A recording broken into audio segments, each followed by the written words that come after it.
एक पुरानी कहावत है ना कि जब शीशे में दरार आ जाती है ना, वो कभी भी जो है ना नहीं भरती। और ये 110% बात ठीक है। बल्कि हमारी अपनी ज़िंदगी में बहुत सारे ऐसे एक्सपीरियंसेस होते हैं कि इंसान की ज़िंदगी में कुछ चीज़ें ऐसी होती हैं जो इंसान कभी भी नहीं भूल सकता, कभी भी नहीं भूली जाती वो चीज़ें। बेशक हम अपने रिश्तों की तरफ दोबारा से पॉजिटिवली स्टेप लेते हैं, दोबारा से अपने रिश्ते को बनाने की कोशिश करते हैं, लेकिन कुछ अल्फाज, कुछ सीन ऐसे होते हैं, कुछ लम्हे ऐसे होते हैं कि जो हमारे दिलो दिमाग पे, हमारे कानों में बहुत ज़ोर ज़ोर से शोर करने लग जाते हैं और हम पाँव जो है ना वो अपना पीछे हटा लेते हैं। ऐसा मुझे नहीं पता कि ऐसा क्यों होता है, क्यों चीज़ें नहीं हम बुला सकते। कई लोग मूव ऑन कर भी जाते हैं, लेकिन कई बहुत हद से ज़्यादा कुछ सेंसिटिव होते हैं कि नहीं उनसे चीज़ें बुलाई जाती।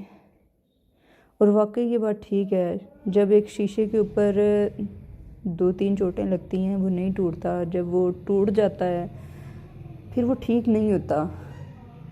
चाहे आप उसके ऊपर लेमिनेट कर लें, उसको पेंट कर लें, उसके फ्रेम अच्छी सी कर लें, कुछ भी उसको डिकोर कर लें, उसको सोने का फ्रेम ही क्यों ना लगा दें, वो नहीं ठीक होगा।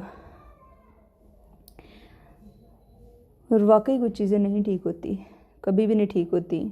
तो बेहतर है कि उन चीज़ों के साथ इंसान को समझौता कर लेना चाहिए, या तो वो ज़ख्म ही ना दे किसी को। और अगर आपने वो ज़ख्म किसी को दे दिया है तो उसको ठीक करने की कोशिश करें, चाहे इसमें आपको पूरी उम्र ही क्यों ना लग जाए, बगैर किसी उम्मीद के कि ये अब ठीक हो जाएगा, ये अब ठीक हो जाएगा। ये कुदरती चीज़ है कि वो अल्लाह की तरफ से मुआवजा होगा तो वो चीज़ ठीक होगी।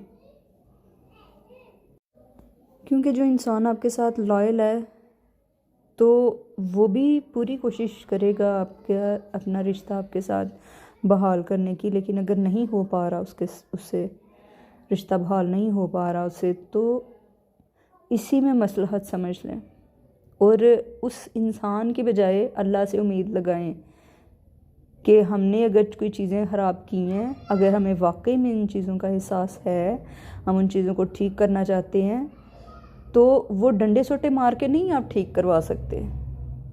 वही चीज़ मैंने आपको पहले भी बताई है कि वो आप गोल्ड का फ्रेम भी लगा लेंगे तो वो शीशा ठीक नहीं होगा टूटा हुआ, और उसको मज़ीद डंडे सोटे मारेंगे तो मज़ीद चकनाचूर होगा, आपके किसी काम का नहीं रहेगा। फिर वो आप